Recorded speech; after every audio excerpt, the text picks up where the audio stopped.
Hello, my friend, Pastor Curt here, and I've got a question for you. How do you overcome obstacles? I mean, big obstacles. The death of someone you love, a diagnosis from a doctor that's devastating, a broken relationship with a close loved one or long-term friend. How do you get over those big hurdles in life? We're in Mark chapter 16, and you should go look at the sermon on Mark chapter 16 on BaysideOnline.com, because the main point about Mark 16 is not obstacles. The main point is Jesus defeats the ultimate obstacle, death. That's the main big point. Go listen to that sermon. But when I read the passage, I'm always curious about one other thing. I'm curious about the first disciples, Mary and Salome, who go to the grave. How did they do it? Think about the amount of fear they had about the Romans. Think about the obstacle they had in that big stone. Just how did they find that courage? Maybe, just maybe, there's a hint for us in this victory over death from these women that visited the tomb. Here's how it sets up the situation. Mark 16, 1 through 3. When the Sabbath was over, Mary Magdalene, Mary the mother of James, and Salome bought spices so that they might go to anoint Jesus' body. Very early on the first day of the week, just after sunrise, they were on their way to the tomb, and they asked each other, "Who will roll away the stone from the entrance of the tomb?" You know, it's interesting.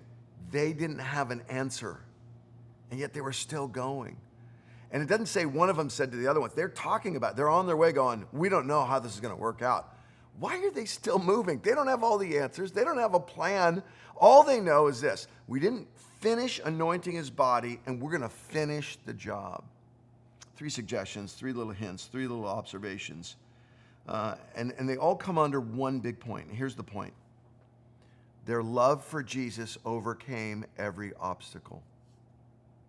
Jesus' goodness, Jesus' power, the transformation Jesus has brought to their life. They said, we don't have to have all the answers. You can't keep us from Jesus. Their love for Jesus overcame all the obstacles. What if that's still true? What if even now, after Jesus has forgiven us and broken death's curse, that if we really found how powerful, how good he was, it would help us move forward even if we didn't have all the answers? 3 quick thoughts. There was a cultural obstacle. There was a mighty Roman soldier or two at this grave. And yet they said, we love Jesus so much, we think he can take care of the cultural problem. A second obstacle, a logistical obstacle. There was a mammoth rock. And they said, you know what? We've seen Jesus move heavier things than this, and we've seen Jesus do more impossible things than this. So they kept going. And the third obstacle, an emotional obstacle. They were enduring massive grief. What is it about Jesus where you go, yeah, the culture's bad, but you know what? We're going to keep moving forward. What is it about Jesus where you go, you know what? We're not sure how this plan will work, but we're going to keep moving forward. What is it about Jesus where you go, I feel very sad, very discouraged, but I'm going to keep moving forward? I'll tell you what it is about Jesus. He's bigger than all those problems. They knew Jesus was bigger than any Roman army. They knew Jesus was bigger than any blocked rock in front of a tomb. And they knew Jesus was bigger than any of their grief. And he's still bigger, my friend. He's bigger than every obstacle in this culture. He's bigger than every logistical problem you'll encounter. And he's even bigger than the problems in your own heart.